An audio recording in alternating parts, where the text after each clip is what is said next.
Hi, I'm Tim. Welcome to Watchbox, and thanks for logging on. If you love this watch, email me, tmosso@thewatchbox.com. It's in the description below. Your purchase and pricing email question line for buying this or any watch you see on any Watchbox platform. Please reach out to me directly. Email tmosso@thewatchbox.com for pricing details.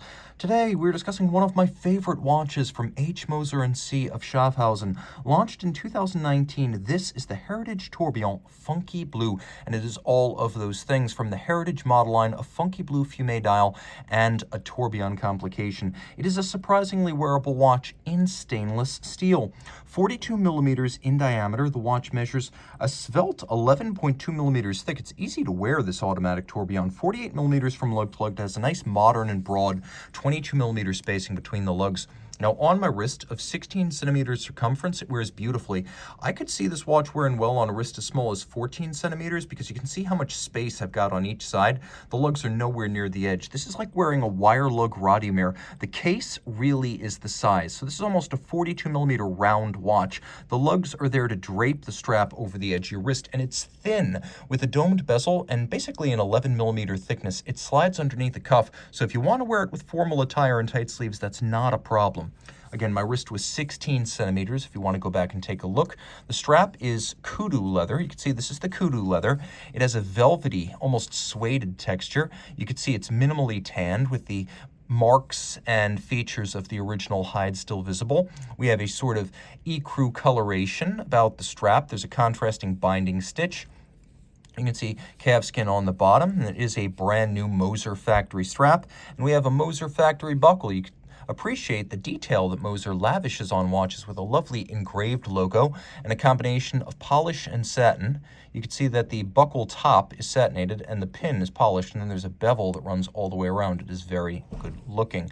I appreciate the case as well, which features shallow recesses that are coined, and then a polished profile with lugs that are designed to look like lugs welded to a pocket watch. So this watch is not explicitly a pilot's watch. It draws on watches that may have been used for many utilitarian purposes during the first third of the 20th century, watches that Moser made, and some of them were quite literally converted pocket watches, which is why we have this look of wire lugs welded to a round case with an antiquarian dial layout and a broad, almost onion-profiled crown with the Moser logo. Again, this is very much a field watch, an aviator's watch, utility watch in the aesthetic of a conversion piece from the first third of the 20th century. The dial is the fumé or smoke design for which Moser is famous, so bright at the center, dark at the edges. It has a lovely gradient, and it has a metallic sunburst, so there's a radial grain emanating out from the center, a railroad track outboard for reading individual minutes, broadsword hands for the hours and minutes. And if you look carefully, you can see that the numerals aren't actually printed. They are appliqué, blocks of loom.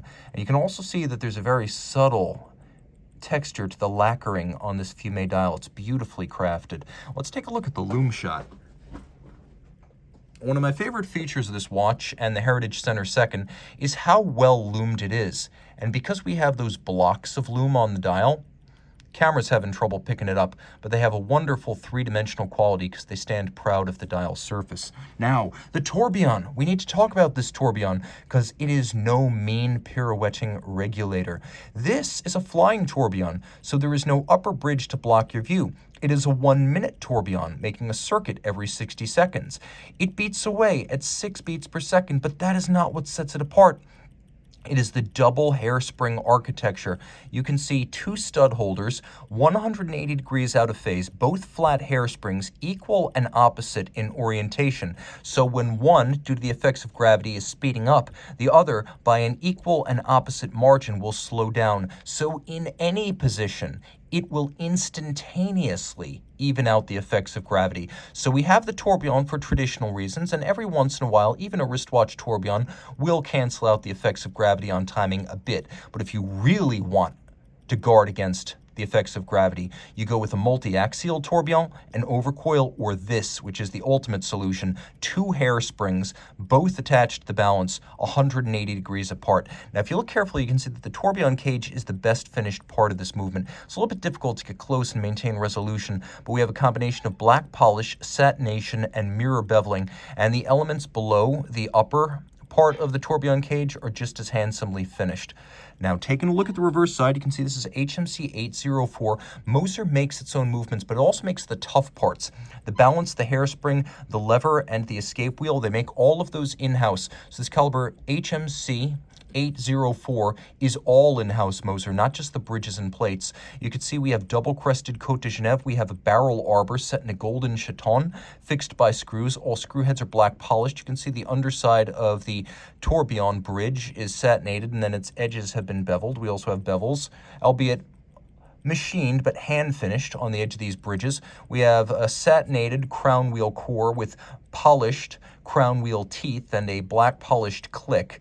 And then we have the image of a 3/4 style bridge because Moser made many pocket watches, so we want to include some pocket watch elements like the jewel in a chaton and the 3/4 style bridge. We have a bidirectional winding system with a magic lever pawl-based winding mechanism that is very, very efficient and shock tolerant. And all of this, remarkably, in spite of the power-intensive complication, has a 72-hour power reserve, and the watch is 30 meters water resistant. You can even see that the underside of the tourbillon is braced by ceramic ball bearings, an unusual and very modern way of constructing a tourbillon architecture, a very special watch. Moser makes fewer than 2,000 pieces a year, of which only a handful are going to be the heritage tourbillons. So this is a rarity within a class of rarities. Reach out to Team Mosso at thewatchbox.com for purchase and pricing details.